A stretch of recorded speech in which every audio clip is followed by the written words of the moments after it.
तो वहीं अगली बड़ी खबर उत्तर प्रदेश से है, जहां उत्तर प्रदेश के बहराइच में आदमखोर भेड़ियों की तलाश लगातार जारी है। अब तक 4 भेड़ियों को पकड़ा जा चुका है, तो वहीं 2 भेड़ियों की तलाश जारी है।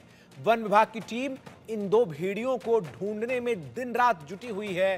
भेड़ियों को ढूंढने में ड्रोन की भी मदद ली जा रही है। कोलकाता से ड्रोन एक्सपर्ट्स को बुलाया गया है। इससे पहले 29 अगस्त को एक भेड़िए को पकड़ा गया था। आपको बता दें कि बहराइच के महसी तहसील में भेड़ियों का एक झुंड बीते करीब 1.5 महीने से लोगों को निशाना बना रहा है। इनके हमले में अब तक 6 बच्चे और एक महिला समेत 8 लोगों की मौत हो चुकी है और करीब 2.5 दर्जन लोग घायल जो हैं वो हुए हैं। लेकिन ऐसे में बड़ा सवाल यह है कि जिस तरीके से लगातार वन विभाग की टीम इन भेड़ियों को ढूंढने के लिए सर्च ऑपरेशन चला रही है, अभी भी इसमें पूर्णतः सफलता जो है हाथ नहीं लगी है। और तमाम जो उपकरण हैं उनके जरिए भेड़ियों की तलाश की जा रही है। ड्रोन्स की सहायता जो है वो लगातार ली जा रही है। भेड़ियों को डराने के लिए पटाखे भी जो हैं वो जलाए जा रहे हैं। तो वहीं प्रमुख वन संरक्षक रेणु सिंह से हमारे सहयोगी ने बातचीत की। आपको बातचीत सुनवाते हैं कि हमारे सहयोगी अभिषेक ने वन संरक्षक रेणु सिंह से बातचीत करते हुए क्या कुछ कहा। खूंखार भेड़ियों को लगातार ट्रैक करने की कोशिश की जा रही है और आज भी उन्हें ट्रैक किया गया इसी इलाके में जहां मौजूद है। हमारे साथ सीनियर वन ऑफिसर्स यहां मौजूद हैं। रेणु सिंह जी मौजूद हैं, इनके हाथ में पूरी कमान है और 4 भेड़ियों को अब तक पकड़ा चुका है। मैम, इसी एरिया में आज ट्रैक डाउन हुए हैं भेड़िए? जी, इसी एरिया में आज सुबह दिखाई दिए हैं। उनको घेरा भी गया था, बट अनफॉर्चुनेटली वो स्लिप करके निकल गए। लेकिन अभी भी हमारे ड्रोन उड़ रहे हैं। 3 ड्रोन से, थर्मल ड्रोन से, जिससे हम उनकी निगरानी कर रहे हैं। और मुझे पूरा यकीन है क्योंकि वो हैं इसी एरिया में, डेफिनेटली वो इसी एरिया में है। और शाम तक हम लोग पूरी कोशिश करेंगे उन्हें खोज लें और उन्हें ट्रैक हम करके और ट्रैंकुलाइज भी कर लें। बिकॉज हमारे डॉक्टर जो वेटनेरियन है हमारे साथ ही है and he is equipped with the tranquillising gun. Cages ready हैं, सब कुछ रेडी है। It is just a matter of chance कि वो हमें दिख जाए और हम ट्रैंकुलाइज करके और उन्हें पकड़ लें। मैम, आप बता रही हैं आज बहुत करीब आ गया था, वो स्लिप डाउन हो गया किसी तरह। हाँ, ऑफ कोर्स वाइल्ड एनिमल है। वाइल्ड एनिमल्स का जो बिहेवियर होता है प्रेडिक्टेबल तो होता नहीं है। आप अपनी तरफ से पूरी कोशिश कर सकते हैं। हमने पूरी कोशिश की, चारों तरफ से घेरा, but it is just a matter of chance कि वो स्लिप कर गए। बट चूँकि हम 4 पकड़ चुके हैं तो बाकी इन दोनों को भी पकड़ लेंगे। मैम, ये तराई बेल्ट है, पानी भरा रहता है, यहाँ पर बाढ़ की प्रॉब्लम आती है। इस तरह के इलाकों को भेड़िए चुनते हैं क्या इस तरह का अटैक्स करने के लिए? ये मैन ईटर बनने के पीछे क्या वजह रही होगी? देखिए, मैन ईटर बनने के पीछे एग्जैक्ट वजह तो ऐसे नहीं बताई जा सकती है। लेकिन जितना मैं जानती हूँ, जितना स्टडी किया, जो साइंटिफिक रिपोर्ट्स कहते हैं, इनका जो मांद है, केव जिसमें ये रहते हैं, उसमें पानी भर गया बरसात की वजह से, ये बाहर निकल आए। और समहाउ कहीं ना कहीं इनको ह्यूमन फ्लैश से कहीं ना कहीं स्वाद मिल गया होगा ह्यूमन फ्लैश का। दे मस्ट हैव फाउंड कि ये ह्यूमन फ्लैश को लेना ज़्यादा आसान है एज़ कम्पेयर टू एनिमल्स। क्योंकि एनिमल्स को जब ये अटैक करेंगे, एनिमल्स में रेजिस्टेंस होगा। लेकिन जब ये बच्चों को उठाते हैं तो बच्चे क्या रेजिस्ट करेंगे? बच्चे सोते रहते हैं, छोटे से नन्हे से बच्चे, 1.5 साल का बच्चा क्या रेजिस्ट करेगा? यहाँ तक कि एक ऐसा केस आया जिसमें कि मदर अपने बच्चे को दूध पिला रही थी, उसके बगल में ही एक 6 साल का बच्चा लेटा था। ये आया, इसने उठाया, माँ को पता तक नहीं चला। और जब तक उसने ऐसे हाथ से ऐसे देखा और पता किया उसका बच्चा कहाँ है, तो बाय दैट टाइम वो ले जा करके उसको 700 मीटर्स तक ले जा करके उसको फील्ड में जाके उसको मार चुका था वो। आप इनका टैक्टिक्स देखिए, ये कितने इंटेलिजेंट और कितने माहिर शिकारी हैं। ये किस तरीके का ये शिकार करते हैं। तो जो मैं कह रही थी ना, रेजिस्टेंस, ह्यूमन से रेजिस्टेंस नहीं मिलेगा। ह्यूमन्स के पास तो सच पूछिए तो अपने बचाव के लिए तो कुछ भी नहीं है। छोटे छोटे दांत है, छोटे छोटे नाखून है, और बेचारे नन्हे बच्चों के पास तो वो भी नहीं है।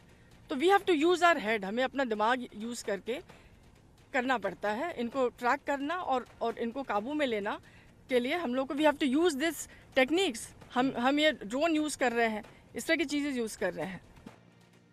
सीधा ग्राउंड जीरो यानी बहराइच का रुख करते हैं। सहयोगी संजय मिश्रा तमाम अपडेट्स के साथ जुड़ रहे हैं। संजय, हमने बातचीत सुनी आपकी अभी वन विभाग के अधिकारी से, जिनके नेतृत्व में इन भेड़ियों को पकड़ने का मिशन चल रहा है।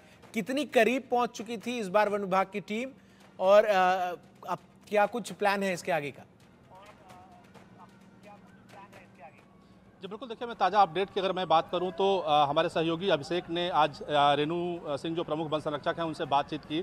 पहले तो ये कयास लगाया जा रहा था कि ये जो भेड़िए हैं शायद नदी पार करके सीतापुर की तरफ चले गए हैं, लेकिन रेणु सिंह ने साफ तौर पर यह बताया कि नहीं, अभी भी भेड़िए इसी इलाके में मौजूद हैं और लगातार उनको लोकेट करने का प्रयास किया जा रहा है। 2 दिन से लगातार जिस तरीके से वन विभाग की टीम लगी हुई थी और पूरी तरीके से प्रयास कर रही थी किसी तरीके से लोकेशन मिल जाए, लेकिन लोकेशन नहीं मिला। आज सुबह 2 भेड़ियों की लोकेशन वन विभाग को मिली है। लगातार उसी के पीछे जो ड्रोन कैमरे हैं, जो एक्सपर्ट्स हैं, लगातार उसी के पीछे लगे हुए हैं। हालांकि अभी ये कयास लगाना काफ़ी बेहतर नहीं होगा कि वो कब पकड़े जाएंगे, लेकिन जिस तरीके से लगातार रेणु सिंह ने साफ तौर पे कहा कि हम जल्द ही इन दोनों नरभक्षी भेड़ियों को पकड़ने में कामयाब हो जाएंगे।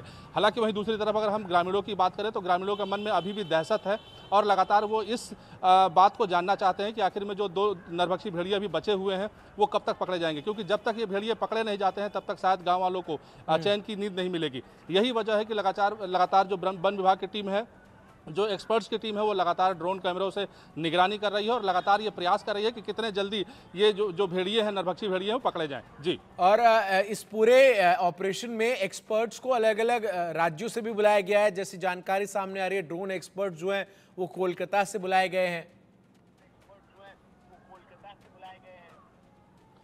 जी बिल्कुल, ड्रोन एक्सपर्ट्स जो है वो कोलकाता से बुलाया गया है। सोहम नाम का युवक है और पूरी तरीके से वो जुटा हुआ है कि किसी तरीके से भेड़ियों का जो लोकेशन है वो बेहतर तरीके से देखा जा सके। वहीं अगर मैं बात करूं, अब तक 11 टीमें लगातार लगी हुई थी और लगातार ये प्रयास कर रही थी कि किसी तरीके से इन भेड़ियों को पकड़ा जाए, लेकिन जिस तरीके से 2 दिनों से लोकेशन ट्रेस नहीं हो रहा था, ऐसे में ग्रामीणों के फ़ोन करने के बाद लगातार ग्रामीणों के बताने के अनुसार लगातार टीमें जगह जगह बढ़ाई जा रही हैं। कुल मिलाकर के अगर हम बात करें तो आज की डेट में 22 टीमें ऐसी बनाई गई हैं जो जगह जगह जा करके और इन भेड़ियों का लोकेशन लेने का प्रयास कर रही हैं। सबसे बड़ी चुनौती क्या नजर आ रही है संजय, क्योंकि बीते 1.5 महीने से लगातार इन भेड़ियों की तलाश जारी है, जो सबसे बड़ी चुनौती इस वक्त इस ऑपरेशन में नजर आ रही है वो क्या है? वहां पर आप ग्राउंड जीरो पर मौजूद है, आप स्थिति को बेहतर समझ रहे होंगे।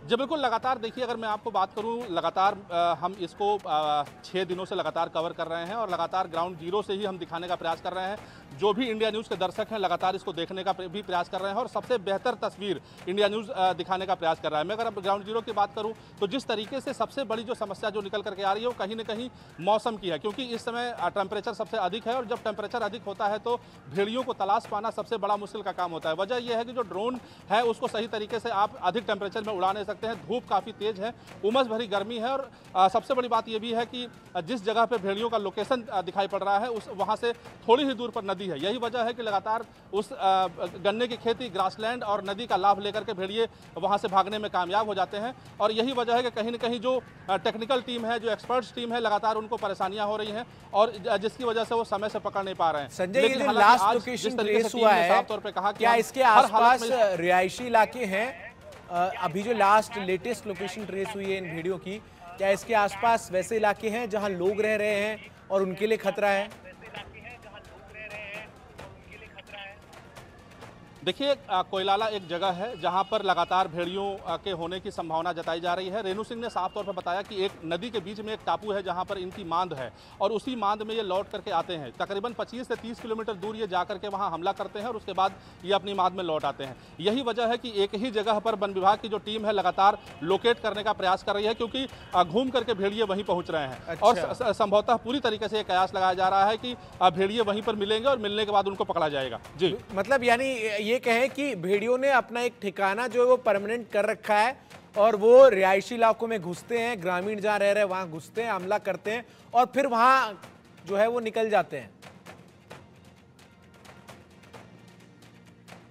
मैं आपको बताऊं कि जो इनकी मांद बनी हुई है वो कहीं ना कहीं रिहायशी इलाके से काफी नजदीक है। और सबसे बड़ी बात, जिस तरीके से एक्सपर्ट्स का कहना है कि भेड़िए जो है वो पूरी तरीके से शर्मीले होते हैं और वो जब अधिक पब्लिक होती है या जहां ज्यादा हुजूम होता है वहां भेड़िए नहीं निकलते हैं। जब बिल्कुल सुनसान इलाका जब होता है तब जाकर के भेड़िए निकलते हैं। यही वजह है कि पहले भेड़िए ने 10 बजे का अपना प्लान बनाया, 10 बजे पहले उसने एक बच्चे को निवाला बनाया, फिर जब लोग जागना शुरू किए तो उसके बाद रात में उसने 12 बजे एक बच्चे को निवाला बनाया, फिर उसके बाद जब रात में जब लोग गश्त लगाना शुरू किए, हाका लगाना शुरू किए, तो उसने एक बच्चे को 3 बजने वाला बनाया। यानी इससे आप अंदाजा लगा सकते हैं कि भेड़िया भी रह करके जिस तरीके से ग्रामीण अपना प्लान बनाते हैं, ऐसे ही भेड़िया भी प्लान बना रहा है और उसी प्लान के तहत वो अटैक कर रहा है। हालांकि पिछले 3 दिनों से कोई अटैकिंग की या कोई ऐसे हमले की सूचना नहीं है, ये सबसे अच्छी बात यही है। लेकिन उसके बावजूद जिस तरीके से लोकेशन उनकी ट्रेस हुई थी, ऐसे में ये पूरा कयास लगाया जा रहा है कि जब तक ये भेड़िए दोनों पकड़े नहीं जाएंगे तब तक शायद लोगों के मन में एक दहशत रहेगा और यही वजह है कि लगातार। अच्छा संजय, ये कंफर्म है कि केवल 2 ही भेड़िए हैं आदमखोर अब